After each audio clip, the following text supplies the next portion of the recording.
সেই কৃষ্ণ প্রাণনাথ কুরুক্ষেত্রে পাইনু, সেই রাধা আমি সেই সঙ্গমন লোভিনু। তথাপি আমার মন বংশীধ্বনিময়, কালিন্দী পুলিনী স্পৃহা করে অতিশয়। বৃন্দাবন লীলাসম লীলা নাহি আর, বৈকুণ্ঠাদ্যে সেই লীলার নাহির প্রচার। ব্রজে সেই লীলা তাহে বিচ্ছেদ সম্ভোগ, দুইয়ে परमानंद सदा कर भोग। भक्तिविनोद ठाकुर वर्णन कर रहे हैं ये कुरुक्षेत्र में राधा आदि गोपियाँ जब कृष्ण से मिले और मिलने के पश्चात संग राधा जी अपने हृदय को व्यक्त कर रही है। पहले इसी के लिए सनक संहिता में वर्णन करते जाते हैं। ये वृंदावनेश्वरी श्रीमती राधिका जो विषभानु राजनंदिनी, ये डडरा विषभानु महाराज, वो मूल राधा कहा जाता है। और उनकी दो प्रकाश, एक है संयोगिनी और एक वियोगिनी राधा। वियोगिनी राधा जो है कृष्ण विरह में अत्यंत विरहित होकर के, आतुर होकर के विशाखा कुंड यानी उद्धव क्यारी पर वहीं पर दिव्योन्माद दशा में भाव आदि व्यक्त करने लगे, जिसे सुखदेव गोस्वामी 10 श्लोकों के द्वारा वो वियोगिनी श्रीमती राधा जी का दिव्योन्माद दशा को वर्णन किया गया है। मधुर मधुर ये समस्त वर्णन किया गया। और विषभानुनंदिनी श्रीमती राधिका अलक्षित रूप में कृष्ण के साथ वृंदावन में रहने लगे। जिस प्रकार वृंदावन श्याम सुंदर कृष्ण वृंदावन छोड़ करके कहीं नहीं जाते, उसी प्रकार विषभानुनंदिनी श्रीमती राधा भी छोड़ करके कहीं नहीं जाते। इसको थोड़ा हटा दो, कपड़ा थोड़ा साइड कर दो।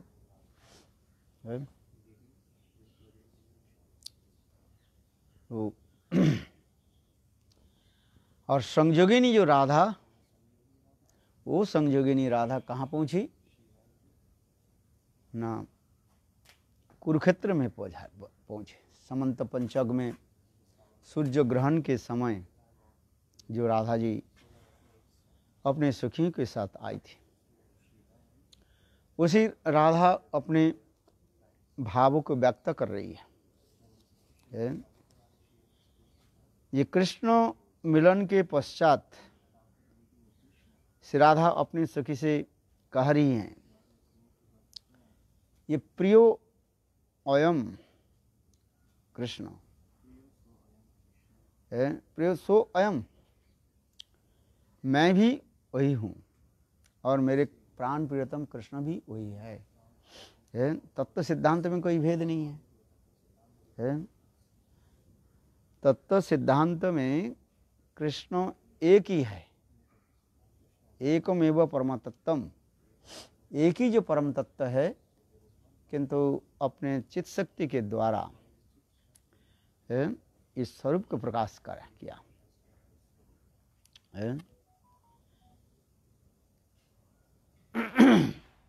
इसलिए कहते हैं सिद्धांत, तत्व सिद्धांत में कृष्ण एक है। वो कौन कृष्ण है? न वृंदावन श्याम सुंदर, नंदनंदन कहा जाता है।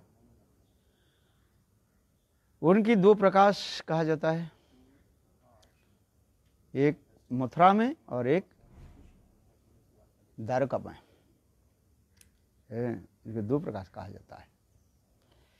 वृंदावन कृष्ण यानी वृंदावन के कृष्ण वृंदावन छोड़कर कभी नहीं जाते, और मथुरा के कृष्ण मथुरा में विराजमान रहते, और द्वारका के कृष्ण द्वारका में ही विराजमान रहते हैं।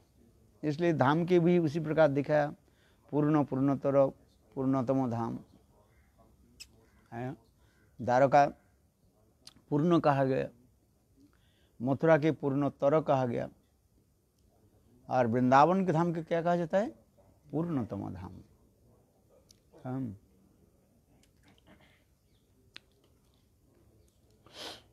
तो उसी प्रकार राधा जी भी कृष्ण की सेवा के लिए उन्हें दो स्वरूप प्रकाश किया, एक संयोगिनी और वियोगिनी। जो वियोगिनी जी राधा विशाखा कुंड में कृष्ण विरह में विरहित होकर के दिव्य उन्माद दशा को प्रकाश किया। जिस दिव्य उन्माद दशा को देख करके उद्धव भी विस्मित हो गए। ये सब दिखा गया। ये प्रेम की चरम सीमा कहाँ पर है, उद्धव के दर्शन कराया है। क्योंकि विप्रलंभ के द्वारा ही, विरह के द्वारा ही सर्वोत्तम भाव के जो है दर्शन होता है।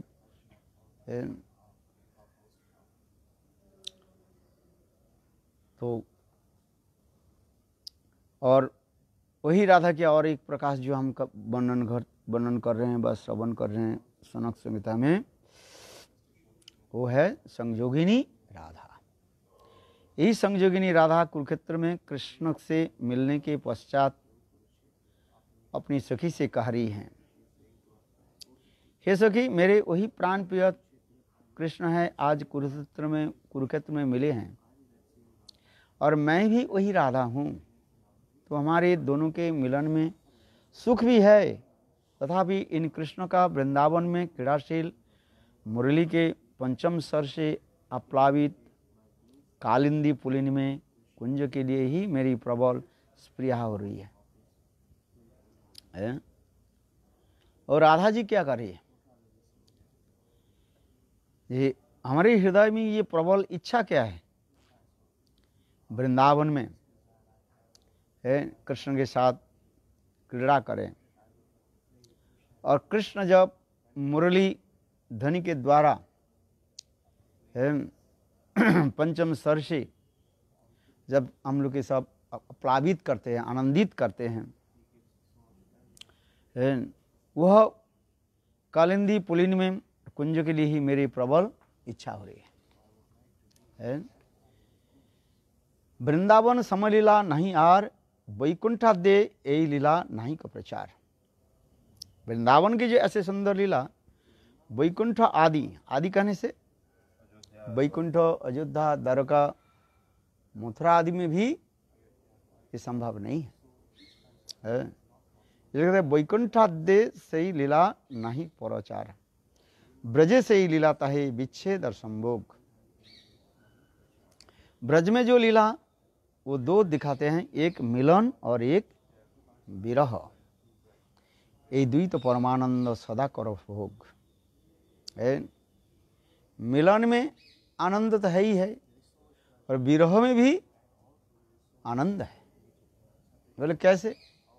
ऊपर से विच्छेद दुख दिखाई पड़ रहा है, किंतु अंतर हृदय में मिलन के आनंद होता है।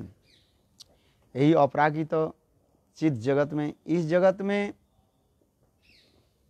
विरह तो कुछ कितने समय तक रहता है। किसी के पुत्र कन्या भी मर जाए बा कुछ भी हो जाए, उसके लिए विरह कब तक विरह में तड़पते रहे, विच्छेद में कुछ समय तक। इसके बाद कुछ समय के बाद वो भूल जाते हैं। आज समझिए, इसी के कहा जाता है इस जगत में जो दुख, कष्ट, विरह आदि हम देखते रहते हैं, इसके कहा जाता है शशान वैराग्य कहा जाता है। क्या वैराग्य? शशान वैराग्य। शशान वैराग्य जानते हो? शमशान वैराग्य कहा जाता है। कोई व्यक्ति, हमारे व्यक्ति जो है, कोई माता पिता कहो बा कोई परिवार के व्यक्ति जब मर जाते हैं, उनके शरीर को जब जलाते हैं, उसको देख करके हमारे हृदय में कुछ समय के लिए एक विरह, एक होता है वैराग्य उत्पन्न होता है। क्योंकि हम सोचते रहते हैं हमें भी ऐसी दुष्ट होगा, कब तक ये संसार में रहेंगे, है मेरा भाई चले गए, मेरा माता पिता चले गए, मेरा बहन चले गई, सब चले गए और मुझे भी जाना है। मेरा शरीर भी उसी प्रकार आग में धक धक धक धक करके जलेगी, है इस विचार आता है। क्यों ये साधारण धन संपत्ति आदि के लिए मैं क्यों लड़ रहा हूँ? इसलिए कुछ समय के लिए ये क्या होता है, वैराग्य आ जाता है। फिर कुछ समय के बाद धीरे धीरे वो वैराग्य खत्म हो जाता है। फिर हम वही संसार की धन वस्तु आदि संग्रह में है और अपने लाभ पूजा प्रतिष्ठा आदि प्राप्ति के लिए हम लड़ते रहते हैं। जैसे दो सांड है लड़ता रहता है आज समझ में नहीं। दो सांड जो है एक गाय के लिए है लड़ता रहता है। कभी कोई रास्ता में देखोगे गाय के पीछे एक सांड दौड़ रहे और दूसरे सांड आ जाता है, फिर आपस में बस दोनों सांड क्या करते हैं, भिड़ जाता है और गाय भग जाती है। और इतने भयंकर लड़ाई होते हैं, उस भयंकर लड़ाई में रास्ता में लोग चलाचल कर नहीं पाएंगे, यातायात कर नहीं पाएंगे हैं। जिसके मोटरसाइकिल हो कुछ हो उसके भी हो गए हैं। इतने घंटे भर, घंटे 2 घंटे भर लड़ाई करते लोग, जैसे पिटाई करो दोनों को, छूटता नहीं भगता नहीं। देखा आपने करे इतने दोनों साल के लोग क्या करते हैं, पिटाई करता रहता है, तभी पता नहीं है। दोनों अपने अपने सिंह को जो ऐसे लगा रहते हैं, जो छोड़ देते हैं फिर दोबारा जो है एक दूसरे से लड़ता रहता है। देखा है ना कभी कभी, मैं मथुरा में रास्ते में देखते हैं कहाँ पर हाँ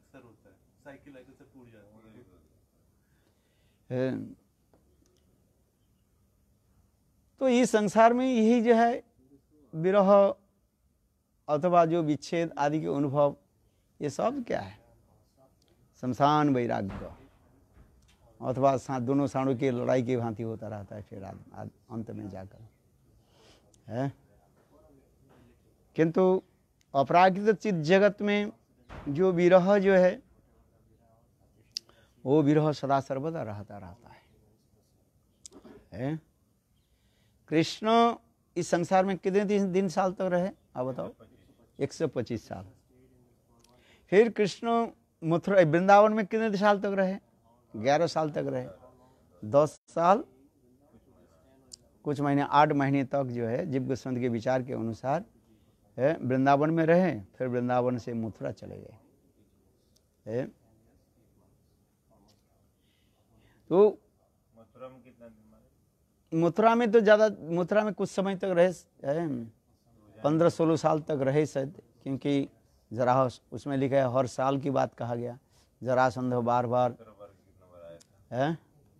बार बार जो आक्रमण करने लगे है, यद्यपि माने परफेक्ट समय नहीं दिया गया। यदि इसे विचार भी करे 10-12 साल तो रहेंगे सहित है। किंतु जरासंध 17 बार आक्रमण किया, 18 बार के समय तो छोड़ के चले गए। कृष्ण की ऐसी लीला है मथुरा से। फिर आगे की द्वारका लीला की उन्होंने किया। फिर द्वारका में कृष्ण भी वहीं पर विवाह शादी किया, गृहस्थ घर संसार भी बैठाया है और पुत्र कन्या आदि के साथ गृहस्थ जीवन की एक दर्शन कराया। ये समस्त वर्णन है श्रीमद् भागवत में से लेकर का। फिर कृष्ण कुरुक्षेत्र में पधारे, कुरुक्षेत्र में गोपियाँ भी आई, ये सब दिखा रहे हैं। कितने साल के बाद कुरुक्षेत्र में कृष्ण कब आए है? कम से कम 50 साल के बाद आए वो है। यदि विचार की जाए ये कुरुक्षेत्र में कृष्ण कब आए? 50 साल के बाद है। महाभारत की युद्ध की बाद ही आए थे सर है। अच्छा देखो, तो ये समस्त जो है दर्शन करा रहे हैं।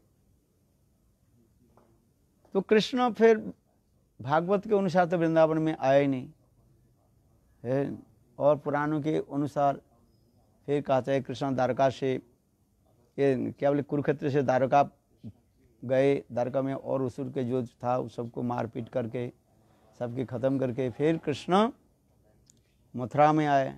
मथुरा में दंतवक्र के वध किया। दंतवक्र के वध करने के पश्चात कृष्ण बलराम फिर पुनः वृंदावन में पधारे और वृंदावन में आकर के ब्रजवासी को आनंद प्रदान किया। फिर उनके साथ विरह क्या बोले रास आदि किया, ऐसे वर्णन है दूसरी पुराण के अनुसार है। तो फिर कृष्ण समस्त ब्रजवासी को लेकर के नित्य धाम में पधारे। तो यहाँ पर देखा जाए ये ब्रजवासी लोग कृष्ण के विरह में कितने दिन तक तड़पते रहे है। यदि विचार किया जाए कम से कम 100 साल तक, 100 साल के ऊपर है, 100 साल तक मानो ब्रजवासी लोग कृष्ण विरह में तड़पते रहे है। कृष्ण मानो 100 साल के बाद, जो साधारण एक इधर एस्टिमेट दे रहा हूँ, 100 साल के बाद कहाँ है, वृंदावन में पधारे है। अच्छा बताओ, तो इतने साल 100 साल तक ब्रजवासी लोग कृष्ण विरह में कैसे रहे, विरह में तड़पने लगे है। इतने तड़पना और किसी में दिखाई नहीं पड़ता रहता है। तो ये विरह भी दिखाते जा रहे हैं, किंतु इस विरह में क्या होता है न, मिलन के एक आनंद होता रहता है। विरह में मिलन की आनंद है, आ समझे। इसलिए तो ये हमारे जीव गोस्वामी पाद कह रहे हैं, ये भावी विरह, भावन विरह और भव्य विरह, ये 3 प्रकार विरह की वर्णन होते जा रहे हैं। ये किस विरह में कैसे उनकी अवस्था होती है। जो हम जो कर रहे हैं विरह में क्या है, मिलन के आनंद रस उत्पादन, आनंद रस आता है। जो साक्षात मिलन में जो आनंद नहीं है, किंतु विरह में मिलन की एक आनंद होता है। विरह में भी मिलन होता है। हाँ समझे।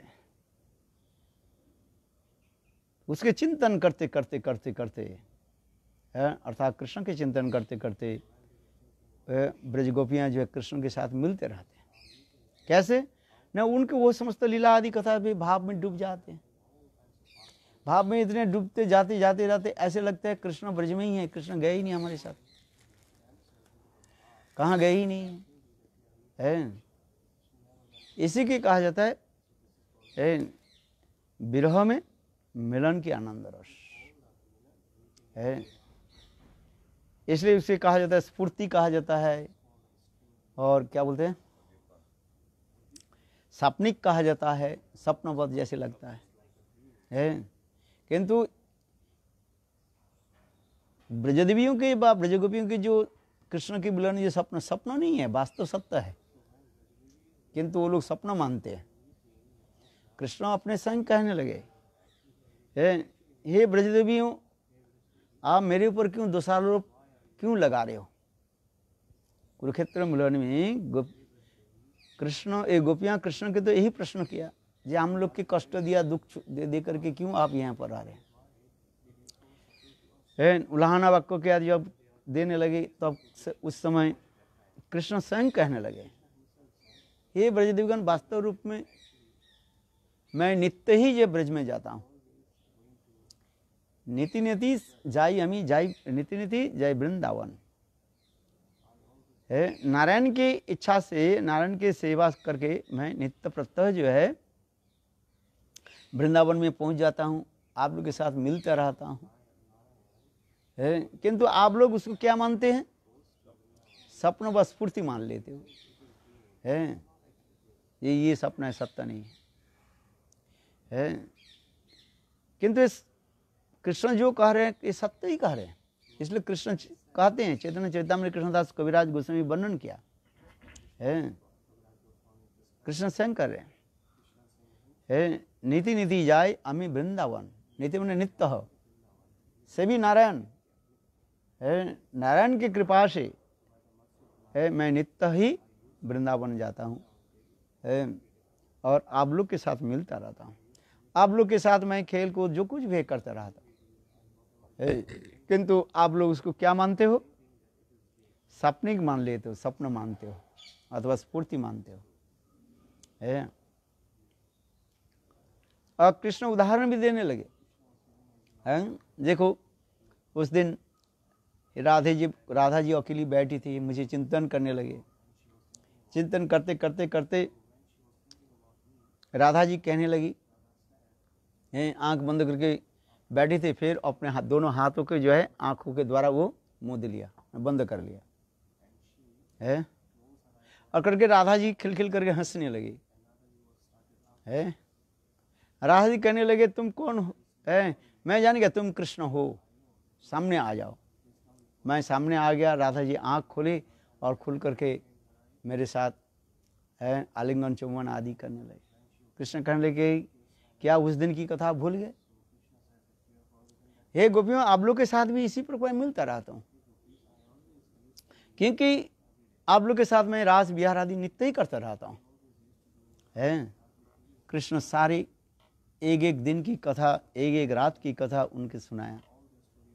तो गोपियाँ सुन करके मुझे हाँ हाँ ये बात सत्य है सखी, वो दिन ऐसी था, सुंदर ज्योत्सना रात्रि है, चंद्र किरणों के द्वारा Jamuna pooling, bank of Jamuna कैसे समुज्जल हो रहे थे, और उस समय से कृष्ण आकर के हम लोग के साथ नित्य लीला आदि की है, कैसे हम भूल गए है। तो ये समस्त आदि वर्णन है। संत कृष्ण कह रहे हैं ये वास्तव जो आप लोग के साथ जो मैं मिलता रहता हूँ, आप लोग उसको क्या कहते हो? सपनिक कहते है, बस स्फूर्ति मानते हो, किंतु वास्तव वो स्फूर्ति नहीं है और सपने भी नहीं है साक्षात रूप में है। महाप्रभु की लीला में भी ऐसे चैतन्य महाप्रभु जगदानंद पंडित के कहा, जब आप नवद्वीप जा रहे हो, माँ मेरे माँ की स्मरण दिला देना। ये मेरे माँ एक दिन जो है सुंदर मोचा घंट है केले के फूल की सब्जी बनाया और दूध लड्डू की बना करके ठाकुर जी के भोग लगाया, और मैं साक्षात में सब कुछ ग्रहण किया, किंतु माँ सोचने लगी है मैं बनाया नहीं लगा, ये कोई स्फूर्ति बा सपना का। महाप्रभु की लीला तो यही भी सत्य है। ठीक उसी प्रकार कृष्ण लीला में वो समस्त नित्य है। ये विरह में जो मिलन की जो एक आनंद जो है वो अपूर्व है, आनंद होता है उससे।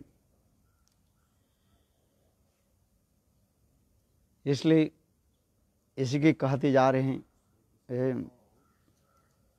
ये वृंदावन लीला समो लीला नहीं यार, वैकुंठ आदि सही लीला नहीं प्रचार।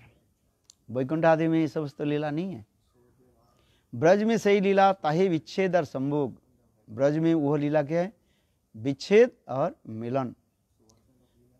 द्वैत परमानंद सदा कर भोग, ये दोनों ही जो है आनंदमय, श्रेष्ठ आनंद का है। श्री राधा भाव में विवाहित श्रीमान महाप्रभु रथ यात्रा के समय जगन्नाथ जी के सम्मुख साहित्य दर्पण श्लोक का पाठ करते थे। इस श्लोक के भाव माधुर्य का मर्म केवल स्वरूप दामोदर ही जानते थे। उस वर्ष श्री रूप गोस्वामी भी रथ यात्रा में उपस्थित थे। श्रीमान महाप्रभु की कृपा से श्रील रूप गोस्वामी उस श्लोक का भाव समझ सके। उन्होंने इसी को भावानुसार प्रस्तुत श्लोक में रचना की। श्लोक को पढ़कर श्रीमान महाप्रभु भाविष्ट हो जाते थे। प्रियो सोयं सचरी इस श्लोक है। सुदीर्घ विप्रलंब के पश्चात कुरुक्षेत्र में राधा कृष्ण का मिलन हुआ।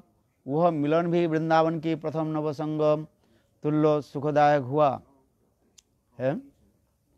मिलन की जो एक विशेष वैशिष्ट दिखा रहा है। किंतु श्री राधा को अपने मन में तृप्ति नहीं हो रही है। क्योंकि तृप्ति क्यों नहीं होता है? है। बताओ, अनुराग के कारण, अनुराग के जो दो लक्षण सदा सर्वदा को याद रखना पड़ेगा, परस्परानु स्नेहानुबंधनम और अतृप्तता, दर्शन अतृप्तता। या दर्शन कर कहने से केवल दर्शन नहीं है, दर्शन मिलन जो कुछ भी है सब एक ही दर्शन अतृप्तता होता है। और भी चाहिए, और भी चाहिए। सान्निपात रोगी के भांति, सान्निपात रोगी जानते हो, बोले जिस ऐसे एक बुखार है जिस बुखार में इतना जोर से प्यास लगता है, गला फट जाता है, उसमें वो ऐसे सोचते हैं जिस सारा समुद्र के जल में पान कर लो, है वो ऐसे लगता है उसके है, उस बुखार के कहते हैं सान्निपात रोग कहा जाता है। इतना तीव्र बुखार, ताप तो बढ़ जाता है और प्यास लगता है, किंतु उस रोग में आपको पानी देना नहीं है उसको, उसके पानी पिलाओ तो रोगी मर जाएगा, किंतु उसके गला फटता रहता है, छटपटाते रहे, पानी पिलाओ, पानी पानी करता रहता है, जल पिलाओ जल, तो अब उसके क्या होता है, एक चम्मच के एक बूंद उसके गले में दिया जाता है। आज समझे। और जब एक बूंद गला में उसको पानी दे दिया, मुंह में डाल देते हैं, उसके प्यास और भी नहीं 10 गुना बढ़ जाता है। जैसे छोटा आग हो, पानी डालो वो बुझ जाएगा, बृहद अग्नि हो जल रही है, थोड़ा पानी दे दो, देखो और भी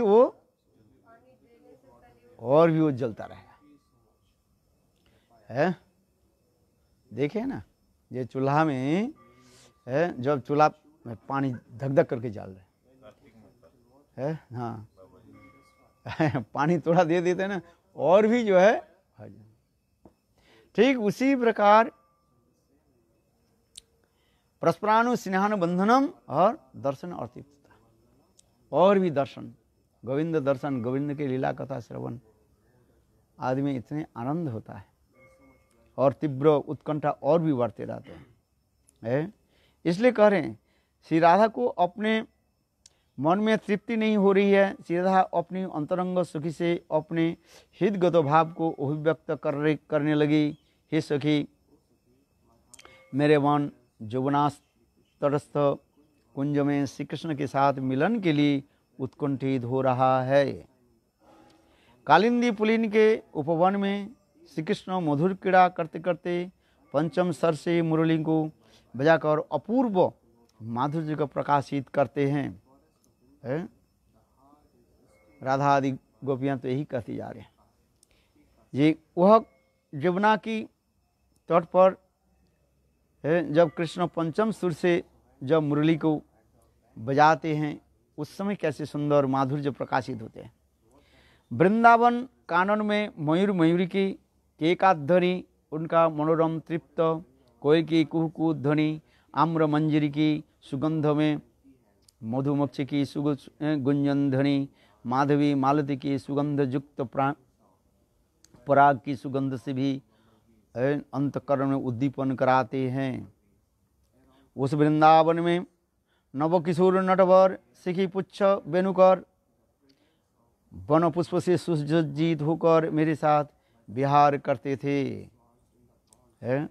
कैसे सुंदर वो वृंदावन है, जहाँ वृंदावन की यमुना के दोनों तट पर जोग में ना जाने कैसे सुंदर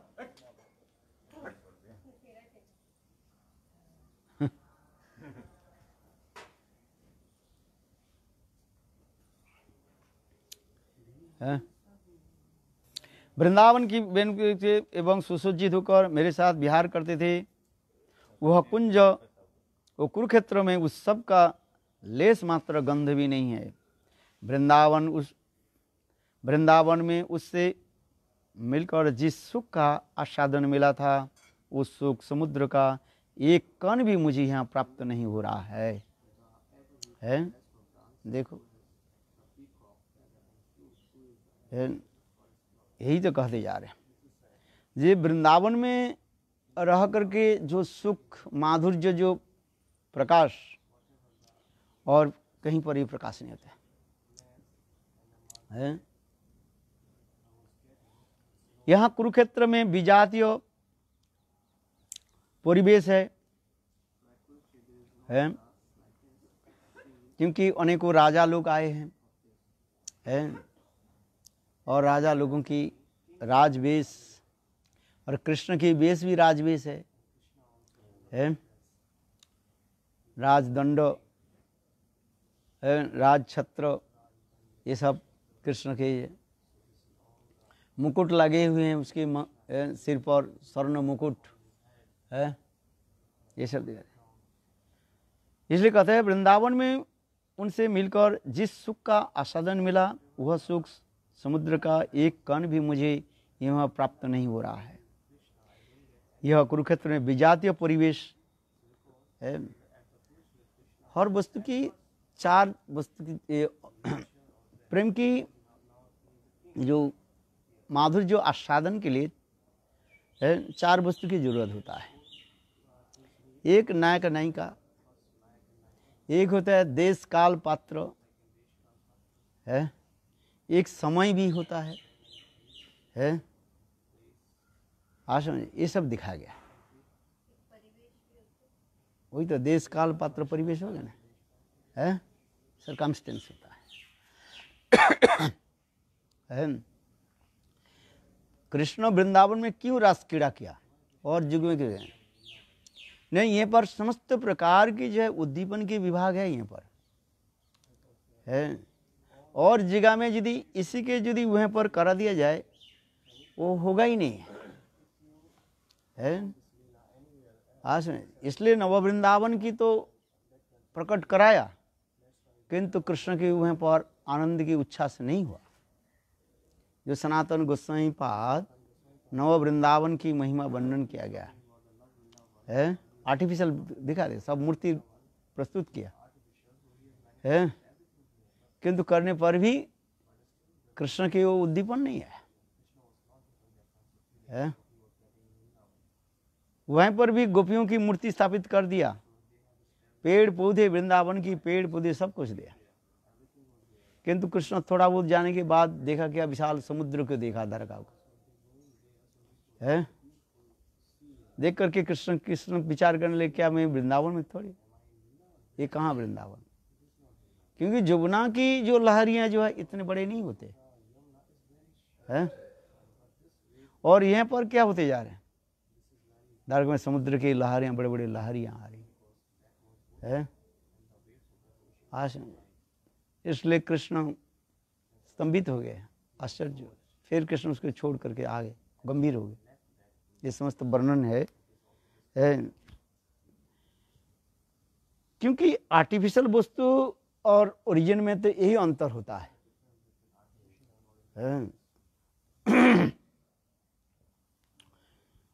इसलिए कह रहे हैं ये वृंदावन में जिसके जो होता है वो स्वाभाविक होता है, नेचुरल, कोई सजावट भी नहीं है और किसी के द्वारा नहीं है, स्वाभाविक रूप में होता है। वृंदावन के वृक्ष लता फल फूल आदि सब कुछ ऐसे स्वाभाविक रूप में अनंत ऐश्वर्य रहने पर भी अपने ऐश्वर्य के प्रकाशित नहीं करा करके माधुर्य के द्वारा श्रीमंडित रहते हैं। क्या बोला, माधुर्य के द्वारा श्रीमंडित होकर रहते हैं और स्वाभाविक रूप में दिखा है। कृष्ण स्वयं भगवान है, वेद पुराण उपनिषद में षडश्चर्य पूर्ण स्वयं भगवान है, ये बात सही है, किंतु वहां पर वो ऐश्वर्य के जो है प्रकाशित नहीं करते है और उसी की माधुर्यता है आ जाता है। कितने सुंदर है। वृंदावन में कृष्ण कुछ भी धारण करे और नहीं भी धारण करे है, तथापि इसके सौंदर्य अपने आप प्रकाशित होता रहता है। क्या तो इसलिए कह रहे वृंदावन में उसे मिलकर जो सुख का आनंद मिला वह सुख समुद्र का एक कण भी मुझे यह कुरुक्षेत्र में नहीं मिल रहा है। यहाँ कुरुक्षेत्र में विजातीय और इस कुरुक्षेत्र में क्या विजातीय परिवेश भी है। हर वस्तु के एक परिवेश भी निर्भर करता रहता है, परिवर्तन सरकमस्टेंस है, वो भी निर्भर करता रहता है। मेरी आंतरिक इच्छा है कि कृष्ण के लिख और नित्य परिचित श्रीधाम वृंदावन में निकुंज सदन में विहार करो। यही राधा जी अंतिम भाव को प्रकाश कर रहे हैं। कहते हैं मेरा आंतरिक इच्छा क्या है, कृष्ण वृंदावन में पधारे, है स्वाभाविक रूप में प्रकाशित होगा, है जितने भी बड़े साधक हो, सिद्ध महापुरुष हो, है इस जगत में वो रहना क्यों नहीं चाहते है? यदि वृंदावन की सारी आर्टिफिशियल प्रकाशित है, तथापि इस जगत में वो रहना नहीं चाहते कि है? भक्ति जो प्रार्थना किए हम जहाँ भी रखते हो, नरक भेज दो, यहाँ भेज दो, वहाँ कहीं भी भगवान के भजन करते रहते हैं।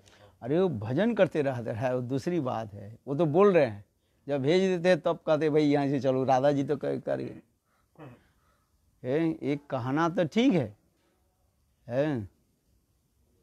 आप ये बोल रहे हो है, ये कहाँ भी रहे, ममत्वम श्लोको जनेषु सखं संसार चक्रे भ्रमत सकर्म भी तन्मया तो आत्मोदार से गृहेषु असक्त चित्त से ननाथ भुआत्। ये तो साधक के रूप में वो बोलते जा रहे हैं, किंतु तथापि वो भी रहना नहीं चाहते हैं। अंतर, अरे छोड़ो, सुनो, वो अंतर हृदय जो एक दूसरी होता है? इसलिए कहते हैं इस संसार को छोड़ करके चले, संभव नहीं, क्योंकि ये माया की जगत है। इस माया जगत में माया की तो आँच लगेगा, ठंडी गर्मी वो सब वो करेगा, वो क्रिया करेगा, है? आज समझे, इसलिए कहा गया, शास्त्र में क्या लिखा गया, ये मुक्त पुरुष भी संसार में रहे, माया भी उनके प्रति भी है थोड़ा दृष्टि रखते रहते हैं। मुक्त भी बंधनम, मुक्त पुरुष के भी माया उसको बांधने के लिए प्रयास करते रहते हैं, क्योंकि ये माया की जगत है, उनकी बस्थान है, ये माया की जगत है। इसलिए माया की जगत हो छोड़ी जाने की, माया बोले हमारे पास रह, हमारी प्रभाव को विस्तार करना है। यही तो कली महाराज परीक्षित के कहा है, या भी महाराज जी तो कलिजुग आ गया। कृष्ण स्वधाम पवगते, कृष्ण नित्य धाम में जाने के पश्चात उसी दिन से कली के स्थान आ गया। तो कली परीक्षित महाराज जी कहने लगे, है हमारे स्थान तो है, हम कहाँ जाएंगे, राज्य तो हमारा ही है, राज्य तुम्हारा थोड़ी है? कली महाराज परीक्षित कहने लगे, ये राज्य तो मेरा है, ये राज्य तुम्हारा नहीं है? माने कलिकाल है, कलिकाल में जो है मेरा ही राज्य है, इसमें मुझे प्रभाव करना पड़ता है, हमें विस्तार करने दो, है? और परीक्षित महाराज कहने लगे, नहीं मैं राजा हूं, तुमको मैं रहने नहीं दूं, तुमको मार भगाऊंगा। यही तो होते जा रहे है। तो कली देखा परीक्षित महाराज के तो जितना मैंने सम्मुख में जितना संभव नहीं है, इसलिए उन्होंने क्या कि फिर दूसरी अपने चाल लगाए, चाल बने, क्या बोलते हैं, पासा की गुटी फेंका, कहले मैं आपके शरणागत हूँ, हाँ मैं, आप राजा हो, राजा के कर्तव्य क्या है? शरणागत के पालन करना है। अच्छा, ये कली अपने जाल विस्तार करने के लिए कितने वो कर दिया है, मैं शरणागत हूँ, आप शरणागत पालो, आप राजा हो, मैं आपके पाल लो, इसलिए हमें स्थान दीजिए। परीक्षित महाराज विचार करने लगे, सरल है, विचार करने बात सही है, है। किंतु भाई वो पता नहीं है वो कौन सा जाल बिछा करके रखे हैं, वो क्या पता है। बोले ठीक है, बोले जाओ कौन सा स्थान चाहते हो? बोले 4 स्थान दीजिए। दूतंग पानंग स्त्रियों सुना जत्र अधर्म चतुर्विधा है। परीक्षित महाराज अच्छा दे दिया। फिर थोड़ी बोले जाते जाते समय कौन? कली महाराज है। परीक्षित से जाते जाते मैंने उनसे विदा लेने के बोले जा रहा हूँ मैं, ठीक है। तो फिर पीछे घूम करके फिर बोले महाराज एक चीज भूल गया। बोले क्या भूल गया? और थोड़ा सा एक स्थान दे दो। बोले कौन सा? स्वर्ण के स्थान दे दो है। परीक्षित महाराज के पुनश्च जाचमान है। पुनः जब उनको याचना कर प्रार्थना करने लगे, उन्होंने क्या किया है? 5 स्थान स्वर्ण के स्थान दे दे बस। उसी से विचार करने लगे है। उससे द्वारा ही कली विचार करने लगे तो बस हो गया मेरे काम है। तुमको भी रखूंगा नहीं मेरे स्थान में। तुम तो मुझे मारने के लिए प्रयास किया था, भगाने के लिए किया था है। कली बोले परीक्षित हा हा कर घंसने लगे। बोले परीक्षित तुम मुझे मारने के लिए भगाने के लिए प्रयास किया मेरे राज्य में आकर के, और तू क्या क्या चाहते हो? मेरे भगाना चाहते हो? अभी तुमको जगाता हूं मैं मजा है। तो उस समय क्या कि परीक्षित महाराज जिस दिन मृगा में गए थे, माने वन में गए थे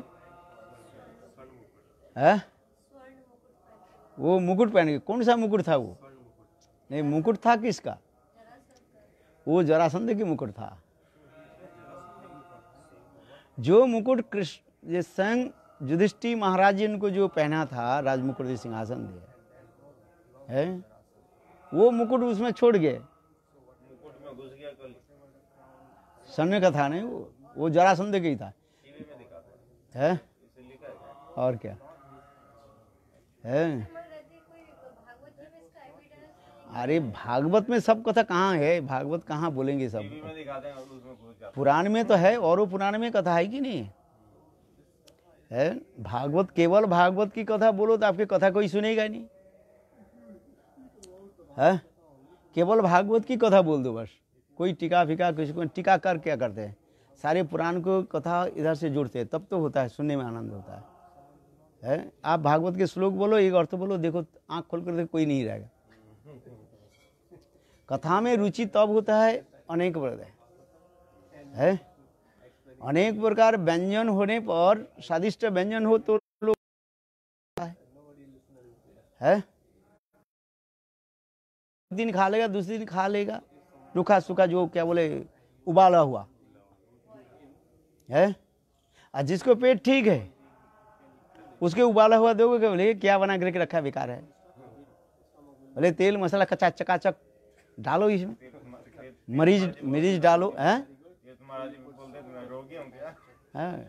चकाचक डालो है। लाल लाल होता है तब तो ब्रजवासी लोग खाएंगे, ऐसे थोड़ी खाएंगे। ब्रजवासी लोग थोड़ी ये खाता है क्या? ब्रजवासी लोग जो ब्रज की जो है ये है, ये हमारे भांति उबला फुबला नहीं खाएंगे। खाने में चकाचक बनाओगे, घी डाल दो बस।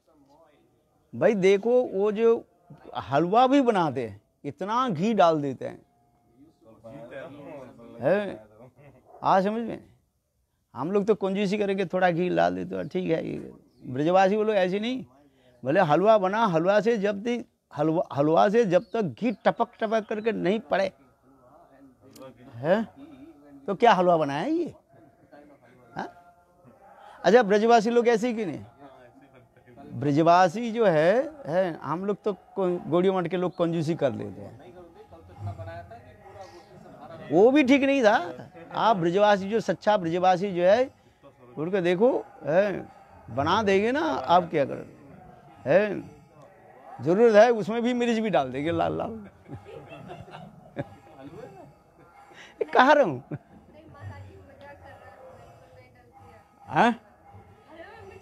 अरे ये मैं कहा रहा हूँ जरूरत है। बोले क्या बोले खट्टी मीठी आलू है ना? खट्टी मीठी कर दो। कि ब्रजवासी जो मिठाई जो है भाई, इतना जो है, इतना मीठा भी, चीनी भी इतने में डाल देता है? बिल्कुल जो है पानी फानी नहीं डालते, और ऐसे चकाचक तब तो है। हाँ, समझ में। तो मेरा करके जो कथा प्रसंग में ये तो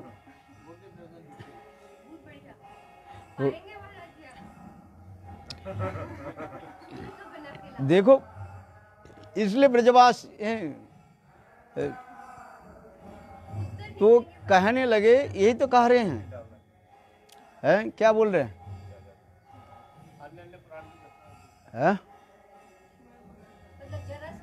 हाँ, नहीं, मैंने इसलिए कहा था भागवत की कथा सुनने तब अच्छा लगा, दूसरे पुराण के टीका आदि दे करके उधार के बोलो, श्रोता के मनोरंजन होगा।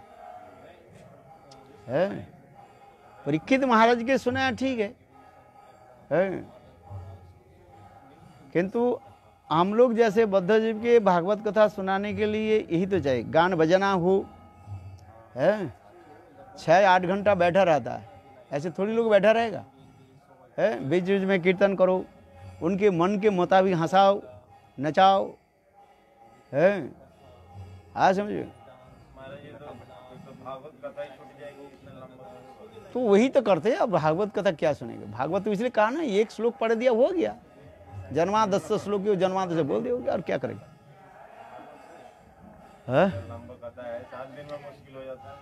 अरे सब कथा थोड़ी थोड़ी बोलता रहता है, ये भागवत जी कथा जो बता, सब कथा थोड़ी बोलता है, उसमें उनके चार्ट रहता है, आज ये कथा बोलेंगे, वो कथा बोलेंगे, आज समझे, सारी कथा थोड़ी बोला जाता है। और उसमें कितने म्यूजिक, अच्छा कथा कितने समय थे? ज़्यादा से ज़्यादा आधा घंटे कथा होते हैं, बाकी सब तो म्यूजिक फिजिक इधर उधर की बात करना पड़ता है, आज समझे, तब तो होता है, तब तो लोग 1000 लोग बैठे रहता है। ये मुरारी बापू से लेकर जितने बड़े बड़े भागवत पाठक है, कथा जो बोलते हैं, आप देखना कितना भागवत कथा बोलता है। जो नंदन हो, जो कुछ भी बोले, सभी ऐसे करना पड़ता, नहीं तो 1000 लोग आपके कहाँ बैठे रहेंगे, उनका कौन सा काम नहीं है, घर का काम छोड़ कर के आए, इसलिए वो बैठे रहता है, आनंद होता है, उसके नित्य गीत कराते रहते हैं, म्यूजिक अच्छा देते हैं, कभी हंसाते हैं, कभी रुलाते हैं, समय बीत जाता है, पता नहीं चलता है कितने समय चला गया है। हाँ समझिए, एक बार हमारे गुरुदेव भी उसको पूछा था, एक भागवत पढ़ गए, जे आप लोग भागवत क्यों नहीं बोलते? बोले महाराज भागवत कथा सुनने वाले को ही तो भागवत तो बोलेंगे, ये कलियुग है, सुनने वाले कौन आता है महाराज बताओ?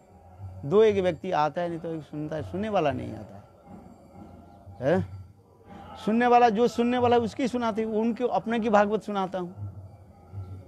आज समझे, वो बोले महाराज क्या करें, हमारा पेशादार तो यही है,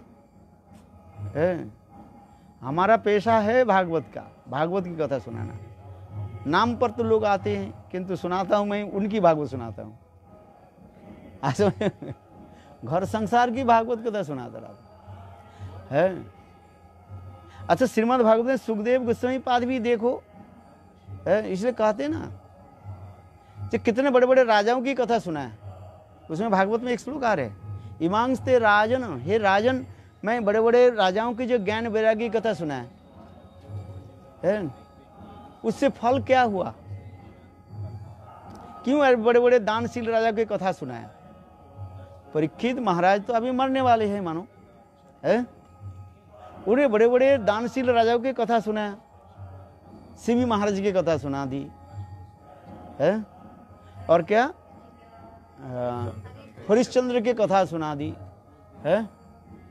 अच्छा, उसके दान पुण्य की कथा सुनी, कितने बड़े बड़े दान पुण्य की कथा को राजा बड़े बड़े राजाओं की कथा सुनाया है।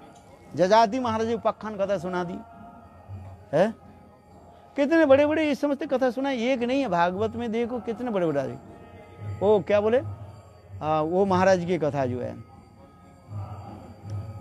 चित्रकेतु महाराज की भी कथा सुनाया, कितने जो है ये सब कथा। अच्छा, ये सब कथा की सार है क्या चीज? नहीं, ये सार कथा है। अंतिम में कहीं जो है लोग वैराग्य लेकर के भगवान के थोड़ी भजन किया है, किंतु वास्तव जो भागवत की कथा है, जो कृष्ण की लीला कथा वर्णन करो। कृष्ण लीला चरित कथा 10 स्कंद में आ रहे हैं। प्रथम स्कंद से लेकर के 9वें स्कंद तक ज्यादा तक जो है ये राजा महाराजा की कथा, ध्रुव चरित्र, प्रहलाद चरित्र आदि अनेकों राजा महाराज की कथा, असुर निधन, मारपीट आदि ये सब कथा सुना गया है कि नहीं है बोलो? 10वें स्कंद में आकर के कृष्ण की लीला कथा जो है कृष्ण की लीला चरित कथा कितने श्लोक में बताया बताओ? और उस कृष्ण लीला चरित में फिर गोपियों की लीला कथा तो सर्वोत्तम कहा गया ना, रासलीला जहां पर होती है। कृष्ण के बाल लीला, सख लीला आदि तो बता दिया है, वो भी थोड़ा थोड़ा करके है। और इसमें आकर के 29 से लेकर के 10वें स्कंद 29 से लेकर 33 तक रासलीला कथा है, वो भी थोड़ी सी श्लोकों के द्वारा वर्णन किया गया है। आज समझ गए? तो कृष्ण की जो लीलाएं, जो कथा, ये समझते लगे ये क्या पुष्टिकारक है। बोले देखो, जैसे लोग भोजन करता है, भोजन में हमारे पास मूल भोजन क्या होता है? रोटी व चावल खाते हो। रोटी चावल तो थोड़ा खाते हैं, किंतु बाकी जो है सामग्री जो वो खाते कि नहीं खाते है? और कहा क्या? मैंने चावल खाई, अन्न भोजन किया। नाम हो गया क्या? मैंने अन्न भोजन किया, किंतु अन्न खाई थोड़ी सी चावल, और बाकी जो सब्जियां जो है वो पेट भर करके खाए। आह, कितने सुंदर आनंद लगता है। समझ में आ रहा है कि नहीं? नाम हो गया क्या? अन्न भोजन किया। बोले तुमने अन्न भोजन किया? बोले हाँ। और यदि को अन्न छोड़ करके खाते, वो फलाहार किया, एकादशी है ना, बोले क्या किया? कुछ खाया ही नहीं आज। अरे इतने पेट भर करके वही सब्जियां, आलू की सब्जी, और वो सब्जी तो वही तो एकादशी बनाए कि नहीं बना? और रोज जो बनता है वही तो बना है। केवल सरसों तेल नहीं डाला, कि जीरा नहीं डाला, और बाकी थोड़ा मसाला कम डाला, अदरक डाला कि नहीं डाला, नमक डाला, हल्दी डाला, सब डाला। कौन सा चीज डाला? नहीं, केवल जीरा नहीं डाला बस, और क्या नहीं डाला है? सब्जी तो ही है। और एकादशी ने इतना सब्जी आपने खाई, इतने पकौड़ा बनाया, कितने प्रकार के है एकादशी में। तब भी कहते हैं मैं आज क्या किया? उपवास किया। सो थोड़ा बहुत क्या कि वो पूरी आपको नहीं दिया गया और चावल नहीं दिया गया, बस।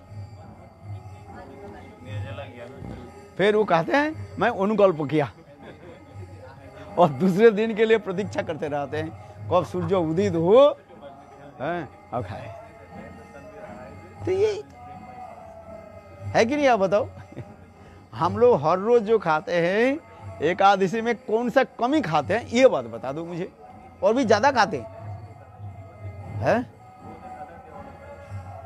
आज एकादशी के और दिन जो हम खाते हैं, एकादशी के ज्यादा भी खाते हैं, तथा भी कहते हैं अनुकल्प किया। कुछ खाने दूसरे दिन आहा खाया नहीं, केवल रोटी नहीं खाई, और क्या नहीं खाया? चावल नहीं खाया है। हाँ बस, आहा कितना उपवास कर लिया तुमने। हम कहते भागवत में जो कथा जो है, यही कृष्ण कथा जो है कृष्ण कथा मूल है। किंतु देखो, लोगों की रिझाने के लिए ये सब कथा के उपकरण के रूप में लाना पड़ता है। कृष्ण की कथा जो कहते हैं, इसलिए तो परीक्षित महाराज बार बार कहते जा रहे हैं हमें कृष्ण कथा श्रवण कराइए। कृष्ण के अनेकों कथा श्रवण कराइए। आज किस कारण से कृष्ण देवकी और वसुदेव के पुत्रों के जन्म ग्रहण किया, वो कथा हमें कहते वासुदेव चरित कथा हमें श्रवण कराइए। वो 6 प्रश्न है ना, शौनकादि ऋषि जो है सुत गोस्वामी के निकट 6 प्रश्न किया था, और ये 6 प्रश्न जो है श्रीमद् भागवत में विस्तार रूप में बताया गया है। सुत शौन संवाद, उसी कथा को वर्णन करते हैं। 6 प्रश्न तो यही तो था है। कृष्ण के जो बीरजवती कथा को श्रवण कराइए, उनके अवतार लीला को कथा श्रवण कराइए, कृष्ण बलराम इस संसार में प्रकट किए जो जो लीला आदि को कथा श्रवण कराइए, वासुदेव, और उनके अनेकों अवतार भी कथा सुनाइए है। अवतारों की कथा सुनकर के कृष्ण की जो सर्वोत्तमता, माने कृष्ण के जो भगवत्ता की हमें प्रकाश होता है। इसलिए जयदेव गोस्वामी पाद गीत गोविंद के पहले ही जो है ये दशावतार स्तोत्र वर्णन के लोग प्रश्न करते हैं, अरे दशावतार की क्या जरूरत है, तो सर्वोत्तम जो है प्रेम की ग्रंथ है यो है। ये दशावतार की कथा क्यों वर्णन कर, उससे क्या है, ऐश्वर्य की कथा उसमें है। मत्स्य कुरुमा वराह आदि सब तो ऐश्वर्य के, बोले नहीं, उसी कथा को जो है देखो, लीला पुष्टि तब होता है।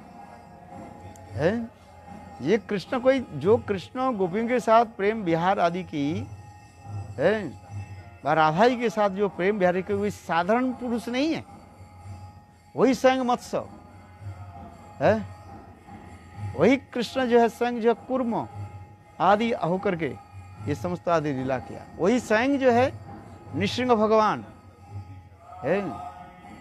आज समझे, कोई साधारण पुरुष नहीं है वो है। गोपियों के साथ साधारण एक कामी पुरुष के भांति तो लड़ रहे हैं, मैंने प्रेम विहार कर रहे हैं, किंतु वही नृसिंह बता है। इसलिए नृसिंह और कृष्ण में कोई भेद नहीं है। तब तक होता है भगवत्ता की, जब तक हमने ऐश्वर्य नहीं जाने तो माधुर्य जी की प्रकाश कहाँ से करेंगे, साधारण पुरुष हो जाए, मनुष्य हो जाएगा है।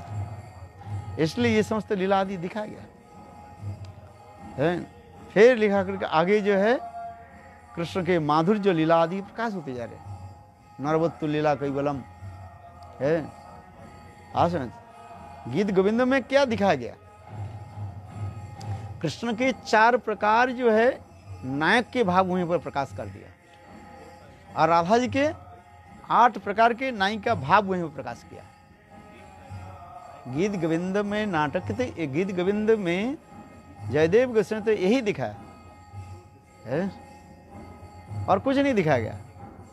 ये 4 प्रकार नायक के जो भाव और 8 प्रकार नायिका के भाव वहीं पर दिखाए है, समझे। इसलिए गीत गोविंद नाटक कितना आनंद, गीत गोविंद जो है कितने मधुर लीला होती जा रही। इसलिए जयदेव गोस्वामी पाद प्रीफेस श्लोक में क्या लिखते जा रहे, हम गुरुदेव उस श्लोक के बार बार कहते थे क्या,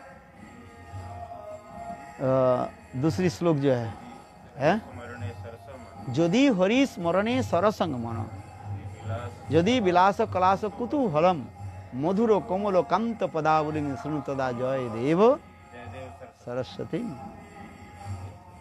है। देखो कितने श्लोक है। यदि तुम्हारे हृदय के प्रेम रस के द्वारा सरस करना है, रसगुल्ला के रस में डुबा करके रखो तो माधुर्य जो आता है।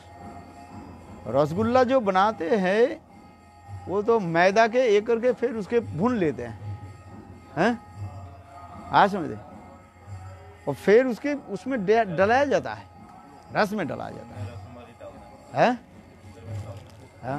तब तो आनंद है। देखो इसे, यदि तुम्हारे हृदय के यदि सरस करा, यदि हरि स्मरण सरसंग मन, यदि तुम्हारे मन को हरि स्मरण में करते तो क्या करो, यदि विलास कलास कुतूहलम, फिर कह रहे हैं यदि तुम्हें राधा कृष्ण के ऐसे मधुर लीला की श्रवण कर में तुम्हारे यदि कौतूहल हो, कौतूहल माने इगारनेस हो है, सबके ये आएगा नहीं, रसगुल्ला मिठाई देख करके सबके मुंह में पानी नहीं आएगा है।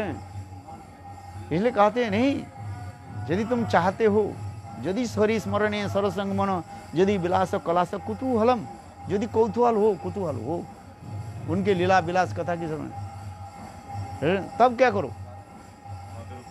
मधुर कमल कंत पदावलीम, ऐसे मधुर कमल कंत पदावलीम जो है